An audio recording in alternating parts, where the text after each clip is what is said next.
ఎవరి హయాంలో ఏ పనులు అవుతే ఆ పనులు ప్రచారం చేసుకోవడం తప్పులేదు. కానీ మన హయాంలో జరగనివి, మన హయాంలో అసలు రూపకల్పన లేని అంశాలు మనం డబ్బా కొట్టుకుంటా అంటేనే ప్రజల ముందు మనం చులకన భావం అయిపోతాం. క్రెడిట్ చోరీ అనేది ఏమాత్రం మంచి పద్ధతి కాదు. కానీ ఆంధ్రప్రదేశ్లో ముఖ్యమంత్రిగా చంద్రబాబు నాయుడు గారు తాను అధికారంలోకి వచ్చిన నాటి నుంచి నేటి వరకు తాను చెప్పే ప్రతి మాట నిజంగా బయటికి లోపటికి చాలా తేడా ఉంటుంది. తాజాగా భోగాపురం ఎయిర్పోర్ట్ ప్రారంభోత్సవం నేపథ్యంలో చంద్రబాబు క్రెడిట్ చోరీపై అడ్డంగా ఇప్పుడు పెద్ద ఎత్తున చర్చ జరుగుతోంది. హైదరాబాదును నేనే కట్టేశా, సెల్ ఫోన్ను నేనే కనిపెట్టా, విశాఖకు గూగుల్ డేటా సెంటర్ నేనే తెచ్చుకున్నానంటూ డబ్బాలు కొట్టుకున్న చంద్రబాబు నాయుడు గారు తాజాగా భోగాపురం అంతర్జాతీయ విమానాశ్రయాన్ని కూడా తన ఖాతాల్లో వేసుకునే ప్రయత్నం చేస్తూ అడ్డంగా ఇప్పుడు దొరికిపోయారు. 2023 మే 3వ తారీఖున భోగాపురం అంతర్జాతీయ విమానాశ్రయానికి వైఎస్ఆర్సీపీ పార్టీ హయాంలో ఉన్న జగన్మోహన్ రెడ్డి గారు శంకుస్థాపన చేశారు. అన్ని అనుమతులతో పనులు ప్రారంభానికి శ్రీకారం చుట్టారు. విమానాశ్రయం నిర్మాణానికి ఉన్న అన్ని అడ్డంకులను ఆయన అధిగమించి ముందుకు వెళ్ళారు. అయితే ఈ క్రెడిట్ అంతా వైఎస్ జగన్కు ఎక్కడ దక్కుతుందోనని ఎల్లో గ్యాంగ్ పెద్ద ఎత్తున దుష్ప్రచారం మొదలుపెట్టింది. నిజంగా ఒకరి హయాంలో మంచి జరిగితే ఆ మంచి జరిగింది వాళ్ళ హయాంలోనే అని ఎందుకు చెబితే ఏమవుతుంది? ఇంత దారుణంగా ప్రతి అబద్ధాన్ని మన ఖాతాలో వేసుకున్నంత మాత్రాన మనం గొప్పవాళ్ళం అవుతామా? ఇక్కడే నిజాలు కళ్ళ ముందు కనబడుతున్నా తెలియనట్టు అబద్ధాలు ఆడడంలో వాళ్ళు దిట్ట. కళ్ళ ముందు కనబడుతున్న నిజాలు దాచి ఎల్లో ముఠ అబద్ధాలను ప్రచారం చేస్తోంది. ప్రజలు నమ్మేస్తారులే అన్న భ్రమలో ఇదే భ్రమలో విషం కక్కుతున్నారు. సంక్షేమం అభివృద్ధిని పక్కన పెట్టి వైఎస్ జగన్కు వ్యతిరేకంగా తప్పుడు ప్రచారం చేయడమే పనిగా చంద్రబాబు సర్కార్ పెట్టుకుంటూ ముందుకెళ్తుంది. జగన్ ప్రభుత్వ అధికారంలోకి వచ్చిన తర్వాత భోగాపురం విమానాశ్రయానికి సంబంధించిన భూసేకరణను సంబంధించి ఆయన పూర్తి ఫోకస్ పెట్టారు. కోర్టు వివాదాలు కేసుల్ని పరిష్కరించడంతో పాటు భూసేకరణను 2750.78 ఎకరాలకు కుదిరించి భూ నిర్వాసితులకు R&R కాలనీలు నిర్మించి పునరావాసం కల్పించారు. అనంతరం భోగారం విమానాశ్రయం పనులకు సంబంధించి GMR సంస్థతో కనెక్షన్ అగ్రిమెంట్ చేసుకున్నారు. ఎయిర్పోర్ట్కు అవసరమైన NOCలు సహా మిగిలిన అన్ని అనుమతులను అక్కడ పొందారు. ఇది భోగారం ఎయిర్పోర్ట్ రియల్ స్టోరీ. 2014-2019 మధ్య తెలుగుదేశం పార్టీ ప్రభుత్వం భోగాపురం ఎయిర్పోర్ట్కు ఏ అనుమతులు లేకుండా శంకుస్థాపన చేసి వదిలేసింది. ఆ తర్వాత వచ్చిన వైఎస్ఆర్సీపీ ప్రభుత్వం అప్పటి జగన్మోహన్ రెడ్డి గారు ముఖ్యమంత్రి హోదాలో విమానాశ్రయ నిర్మాణానికి అవసరమైన అన్ని అనుమతుల కోసం ఢిల్లీ స్థాయిలో ప్రయత్నాలు చేసి ముమ్మరం చేయడంతో పాటు మరోవైపు క్షేత్రస్థాయిలో రైతుల సమస్యలను కూడా ఆయన సాల్వ్ చేసి అందరినీ హ్యాపీ చేస్తూ ముందుకు తీసుకెళ్లారు. భూమి పరిస్థితి బట్టి ఎకరాకు 28 లక్షల నుంచి 36 లక్షల వరకు పరిహారం చెల్లించారు. డి పట్టా భూములకు జీరా రహిత భూమితో సమానంగా పరిహారం మంజూరు చేశారు. దీంతో రైతులు చాలామంది పిటిషన్లు ఉపసంహరించుకున్నారు. మిగతా వాటిని అన్నిటినీ సర్వోన్నత న్యాయస్థానం పరిష్కారం చేసింది. విమానాశ్రయ నిర్వహణకు ఇతర అనుబంధ కార్యక్రమాలకు 2750 ఎకరాల సరిపోతాయని జగన్ ప్రభుత్వం నిర్ణయించింది. అందులో 422.69 ఎకరాల ప్రభుత్వ భూమి కూడా ఉంది. మిగిలిన 1413 మంది రైతులు చెందిన 1383.39 ఎకరాల జీరైతా భూమి నుంచి మరింత భూమిని తీసుకొని లబ్ధిదారులకు అందరికీ కూడా న్యాయం చేస్తూ అసైన్డ్ భూసేకరణ ప్రక్రియను అధికార యంత్రాంగం పర్ఫెక్ట్గా పూర్తి చేసింది. ఇందులో విమానాశ్రయం నిర్మాణానికి ప్రభుత్వం సుమారు 2203 ఎకరాల భూమిని కేటాయించింది. తెలుగుదేశం పార్టీ ప్రభుత్వం అక్కడికక్కడ వదిలేసిన దాదాపు 117 ఎకరాల భూసేకరణ ప్రక్రియను వైసీపీ ప్రభుత్వం పూర్తి చేస్తూ 900 కోట్లతో 2751 ఎకరాల భూ సమీకరణ పక్కాగా పూర్తి చేసి సక్సెస్ఫుల్గా ముందుకెళ్ళింది. కేసులు వేసిన రైతుల డిమాండ్లను ఎక్కడికక్కడ పరిష్కరించింది. రెట్టింపు పరిహారం ఇచ్చింది.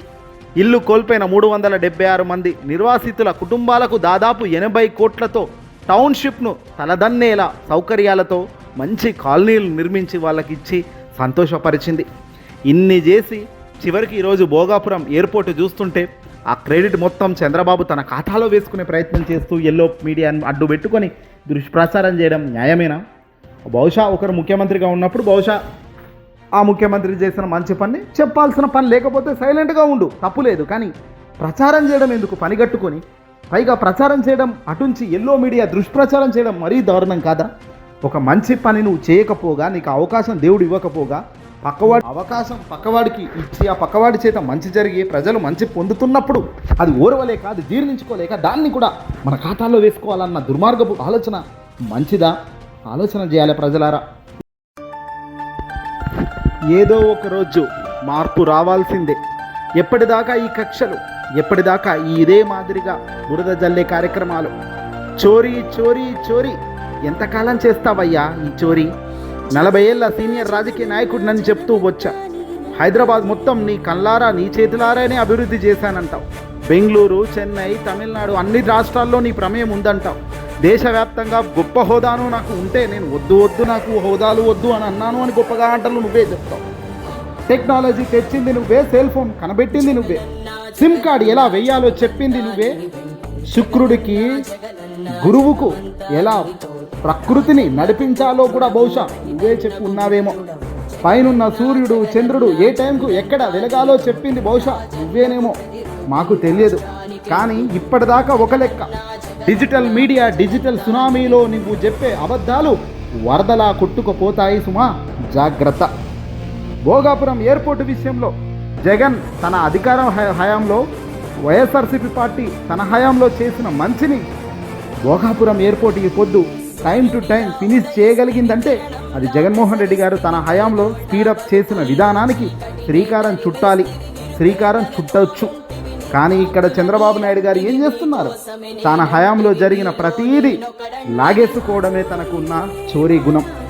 జగన్ హయాంలో జరిగిన మంచంతా తన ఖాతాల్లో వేసుకుంటూ దుష్ప్రచారం చేయడంలో ముందు అడుగులు వేస్తున్నారు. గతంలో ప్రతిపక్ష నేతగా ఉన్నప్పుడు జగన్ చేసిన వ్యాఖ్యలకు సొంత భాషలు చెబుతూ ఎల్లో మీడియా చెలరేగిపోయింది. అయితే విమానాశ్రయానికి ముఖ్యమంత్రి హోదాలో జగన్ శంకుస్థాపన చేశారనే అసలు వాస్తవానికి వాళ్ళు రావడం లేదు. ఆనాడు జగన్ కేవలం శంకుస్థాపనే పరిమితం కాలేదు, భూసేకరణకు సంబంధించిన పెండింగ్లో ఉన్న న్యాయపరమైన వివాదాలన్నిటికీ చెక్ పెడుతూ పరిష్కరించారు. కావాల్సిన అనుమతులన్నీ తెప్పించారు. అన్నీ చేసిన తర్వాత 30 నెలల్లో పూర్తి చేయాలని జిఎంఆర్ సంస్థకు లక్ష్యం విధించి మరీ కొబ్బరికాయ కొట్టిన ఘనత జగన్ది. కానీ ఎల్లో మీడియా మాత్రం ఎయిర్పోర్టును వ్యతిరేకించారంటూ ఆనాడు దుష్ప్రచారం చేశారు.